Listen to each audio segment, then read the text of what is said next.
As millions mark the first weekend since lockdown restrictions were relaxed, Boris Johnson is being urged to commit to the May 17th date for reopening pubs and restaurants indoors. Meanwhile, Labour's Shadow Chancellor Annalise Dodds says the Tories don't care what happens to our high streets and warns we need to act now to protect them. And she joins us now. Well, shopping is now open, Annalise Dodds, isn't it? Good morning to you. Looks like you've enjoyed a trip to the hairdresser too.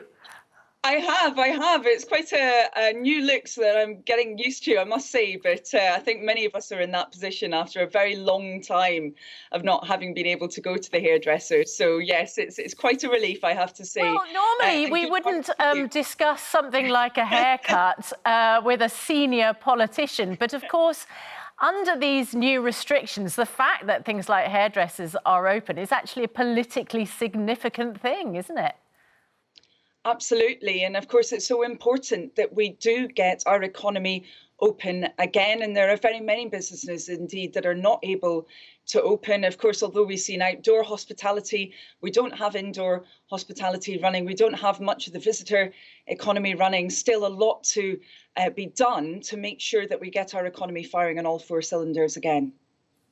So just tell us exactly what it is that this commission you're hoping to set up, exactly what they're going to try and do and try to help high street stores at the moment. Absolutely. Well, we're very concerned about what we've seen developing over the last 10 years. Obviously, it's been accelerated by the pandemic, but we've seen a slow reduction in the number of shops that we see on our high streets, the number of restaurants, pubs and other commercial operations on our high streets. Now, that's obviously been accelerated over the last few months, and we're really concerned that unless we see strong action now, we won't have that bright future for our high streets that we really need.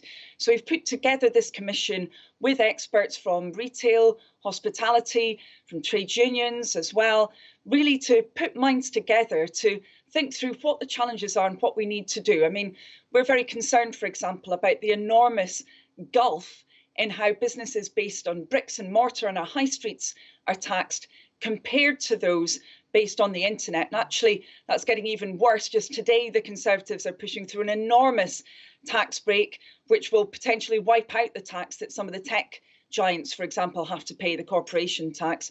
We're also very concerned about changes to the planning system, which could lead to really a wholesale sell-off of much of our high street, quite a lot of it potentially being converted into low quality housing. We need to keep those units available where possible, not always, sometimes change will be needed, but where possible for shops, restaurants and new businesses. OK, let's have a discussion with you, Annalise Dodds, about this massive issue at the moment of lobbying and the revolving door, as some see it, between politics and business. I mean, you mentioned the online companies. The Mail on Sunday revealed that Sir Nick Clegg, former Deputy Prime Minister, of course, who leads lobbying for Facebook, retains a security pass allowing him access to Parliament, but did agree to relinquish it, but only after being contacted by the newspaper.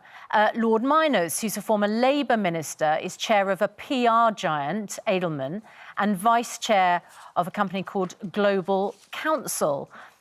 Should people who leave government still have security passes for Parliament if they work for private businesses, which obviously would allow them access to all of these contacts? And should peers be working for lobbying companies?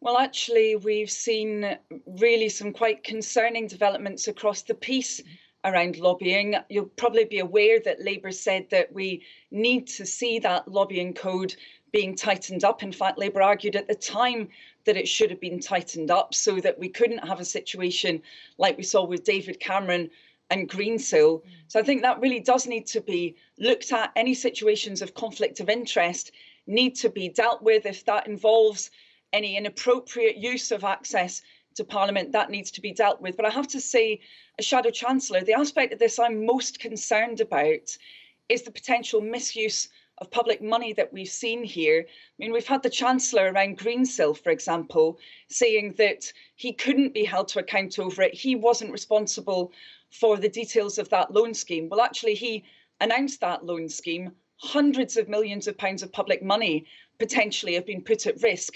We really need to see accountability here, particularly from the current government, around their links with Greensill especially, and around why they haven't been tightening up those rules on lobbying. I mean, we've heard whispers that there might be some change perhaps over the weekend. Well, there really needs to be, so that we don't see this kind of situation again. Look, I think you're absolutely right. There is seriously a problem with the misuse of public funds. But however, all MPs and all lords are public servants to the general population, and they are paid a salary to do their jobs.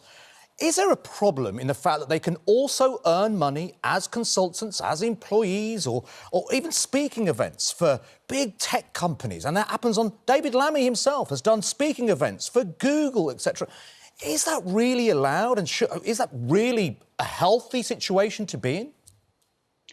I think it's really important, wherever that takes place, that there's full transparency, that the details of it are set out in those registers of members' interests. I mean, we've got, again, some different members of Parliament who operate, for example, blind trusts. It's not exactly clear what they might have a stake in.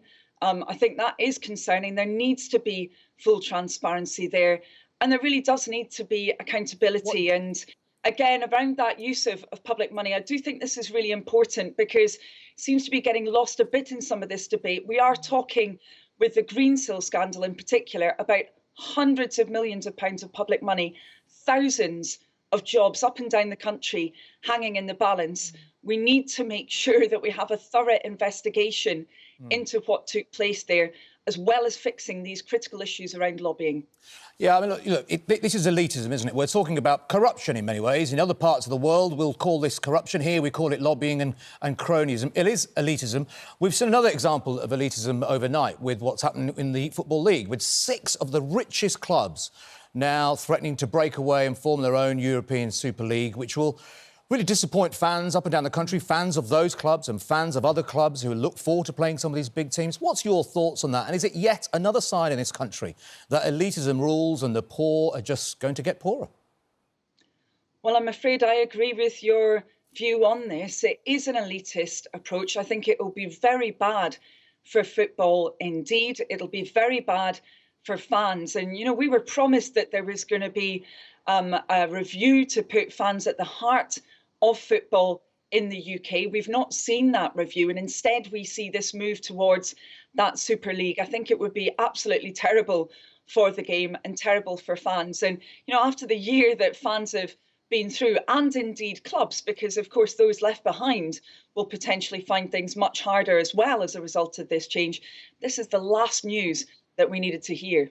But some of these clubs will argue, though, that it's their attitude to business, it's their attitude to looking at themselves like a big multinational, international business that has allowed the game to develop, has allowed some of the greatest footballers in the world to play in the Premier League. So where do you draw the line as a Labour politician with this idea of that capitalism can benefit, and it has clearly benefited football over the years? Maybe this is just another step up in that direction.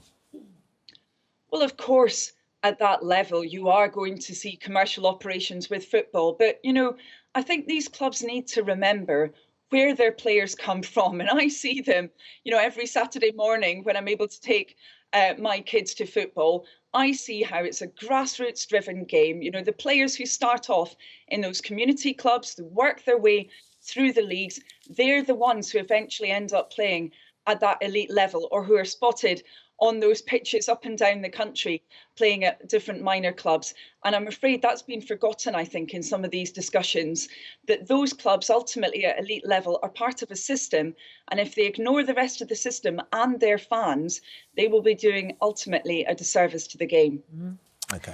Thank you for joining us. Annalise Dodds, Shadow Chancellor, thank you very much indeed for joining us.